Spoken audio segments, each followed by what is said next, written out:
Gengs Boga, welcome back to YouTube channel Warta Bogasari dalam program Ngobar, Ngobrol Bareng. Nah, Ngobar adalah podcast Warta Bogasari yang berisi seputar aktivitas dan kegiatan pekerja Bogasari. Episode Ngobar kali ini, Gengs Boga akan ditemani oleh saya Dewa dari Bogasari Cibitung. Nah, hari ini kita bakal ngebahas tentang PLTS yang ada di Bogasari Cibitung. Gengs Boga tahu nggak sih apa itu PLTS?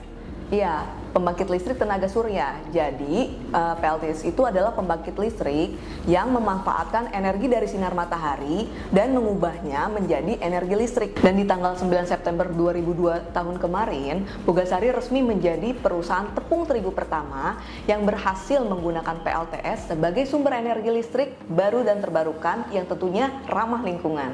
Wah, keren banget kan? Nah, gengs Boga penasaran gak sih untuk tahu lebih detail terkait PLTS di Bogasari Cibitung ini? Nah, hari ini saya sudah bersama Bapak Agung Irfan Sugiharto selaku Engineering and Technology Manager di Bogasari Cibitung. Halo Pak Agung, apa kabar Pak? Alhamdulillah baik. Dewa, bagaimana kabarnya? Alhamdulillah baik Pak, terima kasih. Nah, gengs Boga tahu nggak sih, selain sebagai Engineering and Technology Manager di Bogasari Cibitung, Pak Agung ini bertindak sebagai Project Manager dalam acara launching PLTS kemarin. Nah, tentunya bakal lebih banyak ilmu-ilmu terkait teknis yang bakal bisa kita dapat nih dari Pak Agung. Yuk kita diskusi langsung sama Pak Agung. Pak Agung, boleh diceritain nggak sih apa latar belakang pemasangan PLTS di Bogasari Cibitung ini? Jadi begini Dewa, latar belakang pemasangan PLTS di Bogasari Cibitung secara umum adalah untuk menekan tingkat pemanasan global. Sekaligus menghemat biaya listrik dilihat dari tarif PLTS yang lebih rendah Dewa dari tarif listrik konvensional, serta untuk mendukung gerakan nasional sejuta surya yang dikampanyekan pemerintah sejak tahun 2017. Hal ini juga sebagai bentuk komitmen Bogasari untuk menjadi industri hijau yang ramah lingkungan. Oke, jadi berarti latar belakangnya itu karena komitmen dari Bogasari ya Pak ya untuk mewujudkan Bogasari ini sebagai perusahaan tepung terigu yang ramah lingkungan dan mendukung program dari pemerintah terkait gerakan sejuta surya yang dicanangkan di 2017 itu ya Pak? Betul sekali itu. Bisa dijelasin nggak sih Pak tahapan-tahapan dalam proyek PLTS ini? Tahapan awal dimulai dengan perkuatan struktur bangunan gudang, di mana perkuatan ini meliputi penguatan pedestal dan struktur baja yang harus dikuatkan karena harus mengikuti standar yang berlaku. Oh, jadi ada standar teknisnya lagi ya khusus untuk PLTS atap ini ya Pak ya? Iya, untuk standarnya sendiri untuk beban dari atap itu harus mampu menanggung beban 15 kg per meter persegi Dewa. Lalu tahap selanjutnya apa lagi itu Pak? Setelah perkuatan struktur bangunan tadi, tahap selanjutnya? Setelah strukturnya sudah cukup sesuai standar, dilanjutkan instalasi PLTS sendiri, di mana instalasi itu meliputi dua bagian secara umum ya, yaitu pemasangan solar cell sendiri dan pemasangan shelter, di mana di shelter itu terdapat inverter, kemudian terdapat panel-panel listrik yang nanti ditransmisikan ke Bogasari. Selanjutnya adalah instalasi panel interkoneksi, di mana panel ini adalah panel untuk menghubungkan dari panel PLTS menuju panel yang ada di Bogasari. Selanjutnya adalah perizinan SLO atau sertifikat layak operasi, dan terakhir adalah uji pembebanan. Oh gitu, lumayan banyak ya Pak ya step tahap-tahap untuk pemasangan PLTS ini. Ya. Pak Agung, sebelum menjalankan semua tahap-tahap yang lumayan rumit itu, Bogasari Cibitung ada nggak sih Pak, Bapak dengan tim Bapak ini melakukan semacam studi banding atau benchmarking dengan perusahaan yang mungkin sudah lebih dulu memasang PLTS ini? Ya. Kalau ditarik lebih jauh ke belakang sih, mulai tahun 2018 juga kita sudah melakukan benchmarking ke salah satu perusahaan yang ada di kawasan Egypt. Kemudian di tahun 2019 kita juga melakukan studi banding dengan Cikarang Listrindo. Dari sini dilanjutkan visible study dan akhirnya di tahun 2021 diputuskan untuk dilakukan pemasangan PLTS di Bogasari Cibitung. Begitu Dewa. Oke, berarti sebelum proyek ini jalan memang sudah sempat melakukan beberapa kali studi banding atau benchmarking ke perusahaan yang sudah memasang PLTS lebih dulu ya Pak ya. Betul. Pak Agung, PLTS itu kan tersusun dari beberapa solar cell ya Pak ya. Boleh tahu nggak sih berapa banyak solar cell yang terpasang di PLTS atap Bogasari Cibitung ini? Ya. Jumlah modul PV yang terpasang itu sebanyak 2.274 modul dengan kapasitas masing-masing modul itu 440 watt peak Dewa. Oh gitu. PV itu apa ya Pak? Jadi PV itu kepanjangan photovoltage. Nah, bentuknya photovoltage itu ada di belakangmu ini Dewa. Oh. Jadi ini adalah bentuk asli dari photovoltage. Yang ini yang akan merubah sinar matahari itu menjadi energi listrik. Ada dua jenis sih, dua PV itu, yaitu monokristalin dan polikristalin. Untuk yang tipe yang kita pakai ini menggunakan tipe monokristalin yang high efisiensi, dengan kata lain mempunyai efisiensi yang tinggi dalam merubah sinar matahari menjadi energi listrik. Gitu Dewa. Oke, jadi PV itu fotovoltaik dan itu dia ada dua jenis tadi ya Pak? Dua jenis, betul. Oke, berarti yang kita pakai ini di Bogasari Cibitung ini yang monokristalin itu yang Betul. lebih baik ya? Iya, yang lebih baik. Oke, ya. Pak Agung, untuk pemasangan PLTS ini ada di mana sih Pak? Iya, untuk PLTS ini maksudnya PLTS atap ini terpasang di dua tempat, yaitu di atap warehouse floor sebanyak 1.298 modul PV dan yang ada di warehouse brand sebanyak 976 modul PV. Pak Agung, kenapa sih Pak PLTS ini dipasang di atas atap? Yang pertama tentunya kalau di atap kan untuk bisa lebih maksimal gitu ya, karena posisinya lebih di atas, maksimal dalam penyerapan sinar matahari untuk dikonversikan menjadi energi listrik.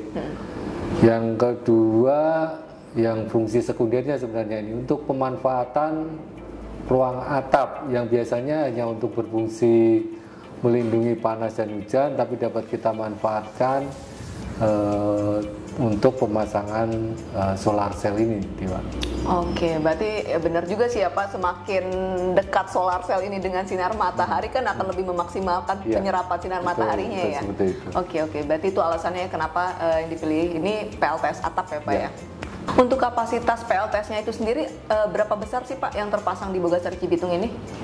Bogasari Cibitung memiliki PLTS dengan kapasitas terpasang itu 1000 kilowatt peak atau 1 megawatt peak. Oke, itu termasuk besar banget ya Pak ya, 1 megawatt peak? Termasuk besar. Dari total kapasitas terpasang 1 megawatt peak itu, apakah 100% selalu terpenuhi setiap hari Pak? Yang saya sebutkan 1 megawatt peak itu adalah kapasitas terpasang di tentunya tidak akan terpenuhi 100% setiap hari untuk menghasilkan energi listriknya. Ada beberapa faktor yang menentukan seperti lamanya paparan sinar matahari, cuaca pada hari tersebut, dan kebersihan dari modul PV yang terpasang di atap. Oh gitu, jadi tidak bisa dibilang tidak akan selalu terpenuhi 100% ya Pak ya, karena faktor-faktor tadi ya Pak ya. Lalu tadi kan Bapak sempat bilang tuh ada salah satu faktornya itu terkait paparan sinar matahari. Emang berapa paparan efektif itu di jam berapa sih Pak sebenarnya untuk penyerapan maksimal si solar cell ini bisa menyerap sinar matahari itu? Paparan sinar efektif yang terkuat itu selama 4 jam di tengah hari, dimulai jam 10 pagi sampai dengan 2 siang sih Pak. Oh gitu. Dan daya serap terlemah biasanya ada pada pagi hari sekitar pukul 6 dan sore hari pukul 5 itu adalah daya serap terlemah. Semua itu dapat dilihat pada monitor dashboard yang dapat diakses secara online seperti ini, Dewa. Jadi saat ini daya listrik yang dihasilkan sebesar 800 kW. Gitu. Berarti sesuai ya Pak ya, seperti yang Bapak sampaikan tadi, kalau daya serap maksimal itu di antara jam 10 sampai jam 2 siang ya Pak. Jadi jam-jam 11 gini bisa dibilang hampir maksimal penyerapannya betul. Pak. Pak Agung, untuk energi listrik yang dihasilkan dari PLTS ini nantinya akan digunakan untuk mensupport kebutuhan seluruh pabrik atau hanya untuk di area produksi aja Pak? Ya, jadi solar panel yang di Cibitung ini hanya digunakan untuk kebutuhan produksi. Jadi semua energi yang dihasilkan dari solar panel ini akan langsung digunakan untuk menyuplai kebutuhan listrik di area produksi, khususnya line AB, mulai dari mil AB sampai packaging AB. Dan untuk kekurangannya nanti akan menggunakan pasokan listrik konvensional, di mana pasokan listrik konvensional yang ada di Cibitung ini memiliki kapasitas 10 megavolt ampere. Pak Agung, untuk pemasangan proyek PLTS ini tentunya kan diperlukan koordinasi banyak orang nih ya Pak ya, lintas departemen. Boleh cerita nggak sih Pak, departemen apa aja nih yang terlibat dalam proyek PLTS ini? Ya, dalam menjalankan proyek PLTS ini kami dari Bogasari secara internal ya bekerja sama tuh. Kemudian kita juga bekerja sama dengan lintas unit dengan Bogasari Jakarta hingga Corporate Indofood.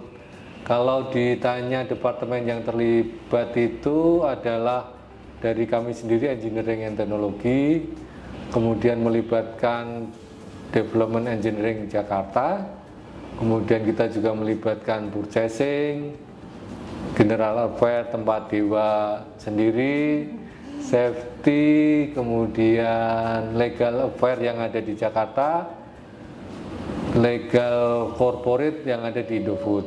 Ya, jadi proyek ini memang melibatkan peran serta banyak orang yang ada di Bogasari sampai Indofood.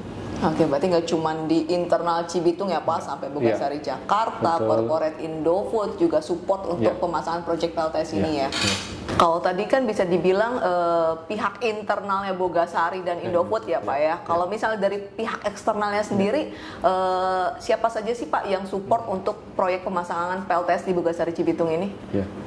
Dalam pemasangan PLTS ini tentunya pihak-pihak yang terlibat yaitu Bogasari dengan PT Cikarang Listrindo sebagai pemasok utama ya dari listrik konvensional, di mana Cikarang Listrindo ini sekarang sudah kita anggap sebagai mitra, bukan lagi sebagai pemasok dan pelanggan.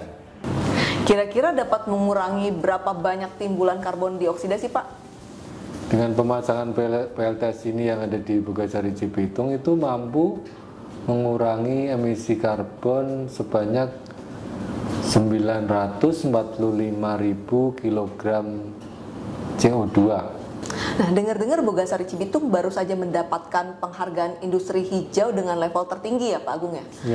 Boleh cerita nggak sih Pak prosesnya bagaimana sampai akhirnya Bogasari Cibitung ini berhasil mendapatkan penghargaan industri hijau tersebut?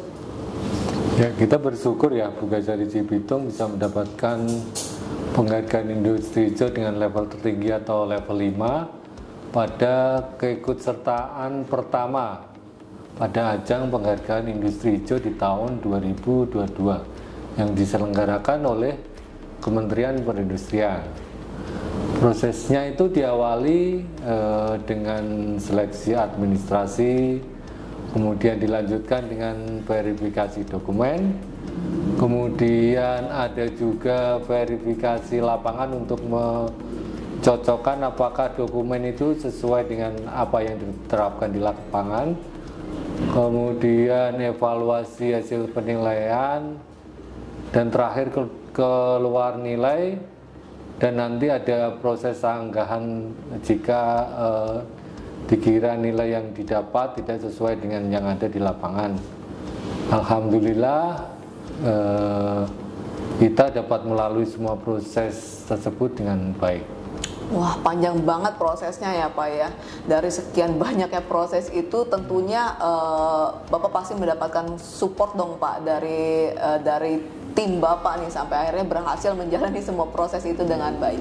Boleh cerita nggak sih Pak siapa aja nih yang mensupport perjalanan meraih industri hijau ini sampai akhirnya berhasil mendapatkan level 5? Prosesnya kami mendapatkan full support dari top manajemen baik yang ada di Jakarta maupun di Cibitung, terutama pimpinan tertinggi kami Pak Rifki Dwijaya, dan tentunya support dari semua fungsi baik itu fungsi manufacturing, fungsi HR, fungsi finance dan fungsi marketing.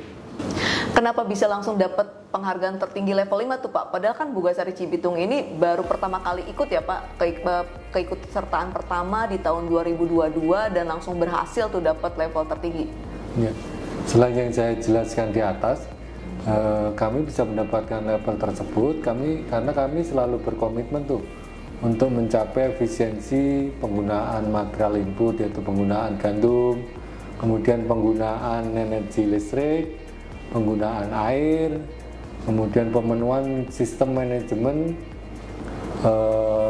lalu penerapan teknologi proses terbaru, di mana di proses produksi yang ada di Cibitung ini menggunakan teknologi yang paling terbarukan dan paling canggih lah seperti itu ya untuk flour mill. Kemudian untuk PLTS kita juga mengaplikasikan renewable energy yaitu PLTS sendiri. Kemudian semua itu didukung oleh SDM di Cibitung yang kompeten. Pertanyaan terakhir nih Pak Agung, kedepannya nih Pak, boleh ceritain nggak apa improvement yang bakal dilakukan Bogasari Cibitung dalam rangka penghematan energi ini? Kedepannya Bogasari Cibitung akan melakukan improvement sesuai dengan manajemen energi ISO 50001. Dengan penerapan ISO 50001 ini diharapkan dapat memaksimalkan penghematan penggunaan energi yang ada di Bogasari Cibitung. Oke deh, terima kasih banyak Pak Agung atas penjelasannya terkait PLTS di Bogasari Cibitung hari ini. Sama-sama Dewa. Gak terasa ya kita sudah berada di penghujung acara. Nah, gimana gengs Boga? Obrolan kita terkait PLTS hari ini menarik nggak? Semoga bisa menambah wawasan dan ilmu baru buat teman-teman semua terkait PLTS ya. Oh ya gengs Boga, jangan lupa follow dan subscribe YouTube channel dan Instagram Warta Bogasari ya. Jangan lupa juga untuk like dan komen terkait video PLTS kita hari ini. Saya Dewa dan Pak Agung, kita undur diri ya. Bye-bye.